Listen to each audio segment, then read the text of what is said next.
થોડી વ્યાજદર કાપની આશા હતી 5% 1.5% પર બજારના એક્સપર્ટ આપણે થોડાક વેચાયેલા હતા, પરંતુ જે CRR કાપ ખાસ કરીને આવ્યો છે એ ઘણો મહત્વનો રહ્યો અને એને લઈને આપણે જોયું બેન્કિંગ, NBFCs, રિયલ્ટી આ બધા સ્ટોક સેક્ટર આપણને એક સારા પરફોર્મ કરતા દેખાયા. ઓવરઓલ જે પ્રકારની વૈશ્વિક પરિસ્થિતિ પણ અત્યારે બની રહી છે, ચીન અમેરિકા વચ્ચે ફરી પાછી એક ડીલ થાય એવી અપેક્ષા છે, US મેક્સિકો વચ્ચે ખાસ કરીને ડીલ થાય એવી અપેક્ષા છે, ભારતના એક આપણે યુરોપિયન યુનિયન સાથેના FTA થતા જોવા મળ્યા છે. આ બધા સંકેતોને જોતા ખાસ કરીને કઈ રીતે બજારની ચાલને હવે તમે ધ્યાનમાં રાખી રહ્યા છો? તમે બધા ફેક્ટર્સો કમ્બાઈન કરીને સારી રીતે સવાલ પૂછ્યું છે, તો મારું કહેવાનું સિમ્પલ છે કે આ બજાર છે ને, જ્યારે બી તમને બહુ અંધારું લાગે ને, કંઈ એક ચીજ ધ્યાનમાં રાખવાનું કે અંધારો પછી ઉજાસ આવે. તમે બુગડામાં ઘૂસી ગયા છો, આખો અંધારો છે, બુગડો ક્યારે ને ક્યારે પતશે. તો સપ્ટેમ્બરથી માર્ચમાં જે રીતે બજાર ઘટ્યું ને પબ્લિક કેવો લાગુ, કાં તો મિની કોવિડ જેવું છે, કોવિડમાં જે બજાર ઘટ્યું એવું જેવી રીતે ઘટી રહ્યું છે, બધા કેવા લાગેલા. એમાં એક નાનું મોટું બાઇંગ ઓપોર્ચ્યુનિટી આવીને ગયું. હવે હું કે 25-27 વર્ષનો અનુભવ છે માર્કેટમાં, હું આટલું કહીશ કે માર્કેટને 3 ફેક્ટર કામ આવે. એક ફંડામેન્ટલ, એક લિક્વિડિટી અને એક સેન્ટિમેન્ટ. અરે એ વાત સેન્ટિમેન્ટની તો હું કહેવું છું કે આ જે પાકિસ્તાન સાથે જે પ્રોબ્લેમ થયો એના પાછળ કાંઈ કારણ નથી, જે કનેક્શન નથી, પણ ઓવરઓલ સેન્ટિમેન્ટ ઇમ્પ્રૂવ થયું છે બજારની તરફ. રહી વાત ફંડામેન્ટલ્સની, આઈ થિંક ફંડામેન્ટલ્સમાં મેક્રોઝ ઘણા ઇમ્પ્રૂવ થયા છે, જે હું ટચ કરીશ એના પર. ને India relatively is very strong as compared to most other economies and most other markets. ને રહી વાત લિક્વિડિટીની, આપણે એક્સેપ્ટ કરવું જોઈએ કે જે બી કારણે વિચ વોઝ જસ્ટિફાઈડ, જે લિક્વિડિટી આટલી ટાઈટ હતી ને લાસ્ટ 2-2.5 વર્ષથી, તે લાસ્ટ 6-8 મહિનામાં નવો RBI ગવર્નર આવ્યો મલ્હોત્રા સાહેબ ને ઘણી બધી લિક્વિડિટીની છૂટ આપી છે. તો લિક્વિડિટી સારું છે, એકદમ સોલિડ છે. સેન્ટિમેન્ટ બહુ ખરાબ નથી ને બહુ સારું છે, પણ બહુ આટલું બી સારું નથી કે બધા કોમ્પ્લેસન્ટ થઈ ગયા છે કે અરે જો લેને કા તો લઈ લો, બજાર પડી જાય, એવું બી નથી. થોડા હજુ બી પબ્લિક ડરે છે. ને ફંડામેન્ટલ્સમાં મેક્રોઝ ઘણા ઇમ્પ્રૂવ થયા છે. માઇક્રોઝ ઇમ્પ્રૂવ થશે આવતા 1-2 ક્વાર્ટરમાં. રહી વાત તમારો ક્વેશ્ચન લિક્વિડિટી માટે ને RBI માટે, મેં તેનો જવાબ આપ્યો. ને બાકીનો ક્વેશ્ચન ઇન્ડિયા માટે, જે હું કહું છું, India has on a very solid wicket on the macro front. મૂળ કારણ છે તેલનો ભાવ ઘટ્યો, ઘણો ફાયદો. સેકન્ડ, ઇન્ફ્લેશન કંટ્રોલમાં આવ્યું છે એઝ ઓફ નાઉ, એટલે RBI તમને છૂટ આપ્યા કરે છે રેટ કટમાં. થર્ડ, એગ્રીકલ્ચરલ પ્રોડ્યુસ જે ખાદ્ય ફૂડ, એનો પ્રોડ્યુસ સારો છે. મોન્સૂનનું પ્રેડિક્શન સારું છે. રેટ કટ થતા ગયા છે, લિક્વિડિટી આપતા ગયા છે. ને લાસ્ટ 6 મહિનાના ખરાબ મંદીમાં, આ તમે મીડિયાવાળાને હાઇલાઇટ કરવું જોઈએ સ્ટ્રોંગલી, કે લાસ્ટ 6 મહિનાના મંદીમાં, જે ઓક્ટોબરથી માર્ચની મંદી જો, એમાં બી રિટેલ ઇન્વેસ્ટરે માર્કેટ પર ફેટ છોડ્યો નથી. SIP આવતા ગયા, ઇન્ફ્લોઝ આવતા ગયા, ડોમેસ્ટિક ઇન્સ્ટિટ્યુશનથી બાય થતી ગઈ, મ્યુચ્યુઅલ ફંડ્સ બાય કરતા જાય, તે પોતાનું કામ કરે છે. એ જે FIનો જે સેલિંગ પ્રેશર હતો તે અમને થોડું હલકું થયું છે. For all you know, very soon we will see FIs putting in money in the Indian markets. એનું કારણ છે ગ્લોબલ ફેક્ટર્સ. ગ્લોબલ ફેક્ટર્સમાં ડોલર ઇન્ડેક્સ ઘટ્યો, ડોલરમાંથી પૈસા બહાર જાય છે.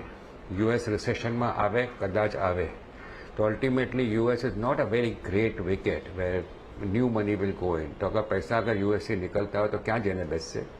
કદાચ ગોલ્ડમાં, કદાચ સિલ્વરમાં, કદાચ ક્રિપ્ટોમાં, યુરોપમાં ને અલ્ટિમેટલી એમર્જિંગ માર્કેટ્સમાં. ને એમર્જિંગ માર્કેટ્સમાં મેં તમને લાસ્ટ 2-3 મહિનાથી ભાષણ આપું છું કે એમર્જિંગ માર્કેટ્સમાં India is becoming attractive. So આ બધા કારણે Indian markets according to me look good, ને માર્કેટ થોડું વધ્યું છે. હવે સૌથી મોટો પ્રોબ્લેમ, ને હું I am very clear on this, ને બધા જે આવે ને બધા કહે ને તમે બી સોચો કે બ્લુ ચિપ લેને કા, બ્લુ ચિપ લેને કા, બ્લુ ચિપ લેને કા, હું તો બ્લુ ચિપ્સના નામ બી આપીશ. Hindustan Lever, Colgate, Nestle, Lupin, Infosys, Reliance, TCS, આ બધા બ્લુ ચિપ્સ છે. મને કહો કે આ બ્લુ ચિપ્સે તમને લાસ્ટ 18 મહિનામાં શું રિટર્ન આપ્યો? એમાં બીજા 10 નામ એડ કરી શકું. તો this is not the time કે બ્લુ ચિપ્સ લેગા પૈસા બનેગા, બિકોઝ ઓવરઓલ માર્કેટમાં મને બહુ બધા પોઝિટિવ ટ્રિગર્સ બી લાગતા નથી. બહુ સસ્તો બી નથી બજાર ને આ દુનિયા જે છે ને એ બહુ ખરાબ થઈ ગયું છે. એટલે economically also there are problems in large part of the world. Trade barriers, tariffs, જુલાઈ 9નો ડેટ આવે છે અને geopolitical problem. India Pakistan હોય, રશિયા યુક્રેન હોય, ઈરાન હોય, ગાઝા હોય, બધું ઇઝરાયલ હોય. I think this is the very dirty place. So એમાં મને લાગે છે કે તમારો precious metals will be your best bet. Like silver, according to me, is the best bet in the market. રહી વાત ઓવરઓલ ઇન્ડિયન માર્કેટ્સની, I think where I said I was positive. મને ઇન્ડિયન માર્કેટ ઇન્ડેક્સ વાઇઝ અહીંયાથી 10-12% ઉપર ને 10-12% નીચે કદાચ આવતા 2-3-4 ક્વાર્ટરમાં એવું જ જોવા મળશે. તો ફ્રન્ટલાઇન સ્ટોક્સ કરતાં સ્ટોક સ્પેસિફિક રહેવું ને પૈસા બનાવવું will be the right thing to do. એમાં ઉદાહરણ મેં તમને આપ્યું, blue chip stocks have not given you money. But અગર તમે રાઇટ સ્ટોક્સ લીધા હોય, રાઇટ સ્ટોક્સ ને બ્લુ ચિપમાં ઘણો ફરક છે. રાઇટ સ્ટોક્સનો મતલબ શું? તમને લાગે છે તેલ ઘટવાનો છે, તો HPCL, BPCL, IOC એમાં તમને લાસ્ટ 4 મહિનામાં 20-25% રિટર્ન મળ્યા છે. Why didn't you buy that? હવે હું નથી કહેતો HPCL, BPCL, IOC are better companies than Hindustan Lever or Nestle or Colgate. I am not saying that. I am saying that they are great companies, great stocks, but right સ્ટોક્સમાં રહેવું આ બજારમાં is more ઉચિત. હવે તમને લાગતું તો gold વધશે, તમને લાગે છે RBI ઇન્ટરેસ્ટ રેટ કટ કરશે, તો જે એને gold finance company, Muthoot finance, Manappuram finance last 3 મહિનામાં તમે રિટર્ન જો કેટલા આપ્યા, 20 થી 25 થી 30%. ને લાસ્ટ 2 મહિનામાં કરતાં બજારને ધ્યાનથી જો, બજાર ખાલી 1.5% વધ્યો છે નિફ્ટી, ઓનલી 1.5%. બટ તમે અગર રાઇટ સ્ટોક્સ લીધા તો તમારો પોર્ટફોલિયો કદાચ 5-10-15% બી વધી ગયો હતો લાસ્ટ 2 મહિનામાં. This is the market. અને હું આખું 2025 માટે હું કહેવા તૈયાર છું આજની તારીખે. ને ક્યારે બી પાછા મળશું, કદાચ હું મારા સ્ટેટમેન્ટને કરેક્ટ કરીશ, પણ મને લાગે છે હું રાઈટ જઈશ કે this 2025 market will be not be a market of buying blue chips. It will be a market in which you will have to learn to buy the right quality stocks and possibly learn to sell them at the right time. તમે લીધું, તમને chance મળે છે, ઉપર વધી ગયો, બહુ મોંઘો થઈ ગયો, એકવાર પ્રોફિટ નીકળ્યું ને પછી બીજો સ્ટોક શોધો. તો આખું માર્કેટમાં 3000 સ્ટોક હોય માર્કેટમાં, એવું નથી કે 3000 સ્ટોક વધવાના નથી. ઘણા બધા સ્ટોક તમને માર ખાઈને બેસાવશે, યા કદાચ વધશે બી નહીં. કારણ કે આ માર્કેટ મને લાગે છે નેરો રેન્જમાં રહેશે, -10% to may be +10 to 12% on the upside over the next 1 to 3 quarters. એટલે જુઓ, ખાસ કરીને અહીંયાથી બજાર પર એક બ્રોડર વ્યૂ બનતો દેખાઈ રહ્યો છે. બજાર એઝ પર જે આપણી ઇન્ડાઇસિસ છે એ આપણને એક રેન્જ બાઉન્ડ રહેતી દેખાઈ શકે છે, પરંતુ અહીંયાથી સ્ટોક સ્પેસિફિક આપણે ખાસ કરીને ધ્યાન રાખતા રહેવાનું છે. પરંતુ મહેરબાન સર, તમારી પાસેથી એ પણ જાણવું છે કે આપણે જે પ્રકારની અત્યારે બજારની અંદર હલચલ જોઈ રહ્યા છે કે જે RBIના એક્શન્સ પણ આવતા જોવા મળ્યા છે, તમને લાગે છે કે હજી પણ જે રેટ સેન્ટ્રિક સેક્ટર્સ છે એની અંદર કદાચ હમણાં નહીં પરંતુ 2-3 ક્વાર્ટર બાદ કે લગભગ 2-3 ક્વાર્ટર બાદ જ્યારે આ રેટ કટની ઇફેક્ટ આપણને જમીન પર આવતી દેખાશે, ત્યારે આ બધા રિયલ એસ્ટેટ છે કે પછી NBFCs છે કે માઇક્રો ફાઇનાન્સ છે, અહીંયા આપણને કોઈક સારા મૂવની અપેક્ષા અત્યારે રાખી શકાય? આપનો શું મત બની રહ્યો છે ખાસ કરીને આ માટે?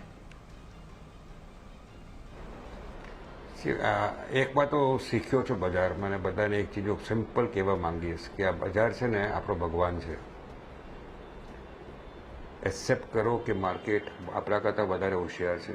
એક્સેપ્ટ કરો કે માર્કેટ ઇમિડિયેટ રિએક્શન આવતા ટાઈમ લાગતું નથી.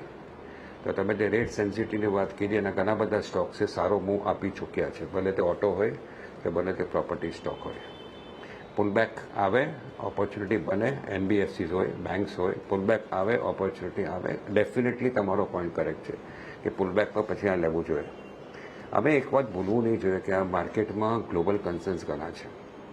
એ ગ્લોબલ કન્સર્નમાં હમણાં તો કોઈ વાત કરતું નથી. જાપાનના પ્રોબ્લેમ્સ બહુ ખરાબ નીકળીને આવ્યા છે હમણાંની તારીખમાં. યુએસમાં પ્રેસિડેન્ટને જે કહેવું હોય તે કહે છે, રોજનું કહે છે, એલોન મસ્ક સાથે મારામારી કરે છે, પછી દોસ્તી કરે છે. આ બધું ચાલતું રહેશે ને ટેરિફનો ઇફેક્ટ કેટલો રહેશે એ આપણે ઇગ્નોર હમણાંની તારીખે કરી નથી શકતા. જુલાઈ 9નો તારીખ આપ્યો છે. હવે માણસ 2 મહિનામાં 50-60 કન્ટ્રી સાથે ટ્રેડ ડીલ કરવા માંગે છે, કેમ કરશે ખબર નહીં. પણ as we come to July 9th, distinct possibility કે માર્કેટ થોડું નર્વસ થશે કે શું થવાનું છે. On the other end geopolitical problem, આ દે ઓવર ફોર ગુડ ખબર નથી.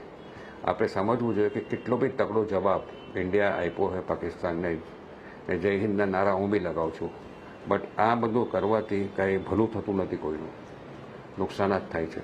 ઇકોનોમિકલી નુકસાન થાય છે. You have to spend more money on defence expenditure and other things.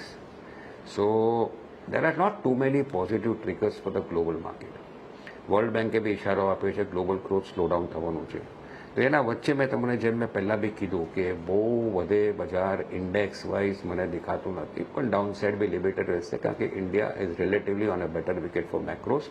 ને કદાચ જૂન યા સપ્ટેમ્બરના નંબર્સ ઇમ્પ્રૂવ થતા આવે કોર્પોરેટ નંબર્સ, ક્વાર્ટરલી રિઝલ્ટ્સ, તો માર્કેટને થોડું વધારે જોર ડેફિનેટલી મળી શકે. તો આ માર્કેટમાં instead of trying to think of buying sector specific, I think stock specific રહેવું I think will pay you better results. જેમ સારા સારા માણસો તમને કહેશે કે બજાર આગળ 10% રેન્જમાં ફરવાનું હોય ઉપર નીચેમાં, તો હું મારો પોર્ટફોલિયો 20-25% વધારીશ. That is what investors should be targeting rather than thinking of buying the Nifty and holding on to the Nifty, કારણ કે એમાં મને બહુ પૈસા દેખાતા નથી આવતા 1-2 ક્વાર્ટર માટે because of global challenges also. Besides India ભલે રિલેટિવલી સારું હોય પણ India is not a very cheap market also. એટલે જો ખાસ કરીને અહીંયાથી આ બધા ફેક્ટર્સને પણ તમારે ધ્યાનમાં રાખવાના છે કે જ્યાં બજારની અંદર આપણને ઉતાર ચઢાવ જોવા મળી શકે છે, પરંતુ રોકાણકાર તરીકે તમારે એવા સ્ટોકમાં પસંદગી કરવી જોઈએ કે જ્યાં સુધી તમને એક મેક્સિમમ તમે તમારા રિટર્નને કરી શકો. પરંતુ એ સાથે જ અત્યારે